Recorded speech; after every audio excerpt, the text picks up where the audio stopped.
Le dernier adieu au pape François. Le 27 avril 2025, les rues de Rome ont été témoins d'un phénomène extraordinaire. Au lendemain de l'inhumation du pape François, des milliers de fidèles du monde entier se sont rassemblés pour se recueillir sur sa tombe. Dès l'aube, une file d'attente impressionnante s'est formée devant la basilique Saint-Pierre. Des familles entières, des jeunes, des personnes âgées, tous unis dans un même recueillement. Être présent à 5 heures du matin pour faire la queue était un devoir, témoigne une fidèle émue, les yeux embués de larmes. Il a été un grand homme, il nous a laissé un message puissant, aider les nécessiteux, les pauvres. Cette phrase, prononcée par un homme d'âge moyen, résume le sentiment général qui plane sur la place.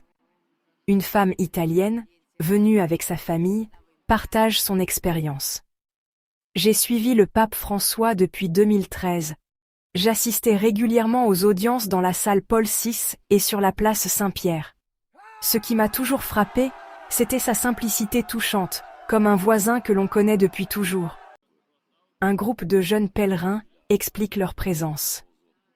À l'origine, nous étions venus pour la canonisation du bienheureux Carlo Acutis, qui a été reporté.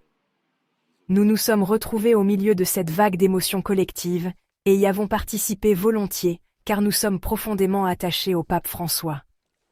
Sa personne entière était inspirante, confie un prêtre venu d'Amérique latine. J'ai particulièrement aimé quand il parlait du sens de l'humour, souvent sous-estimé dans la vie spirituelle.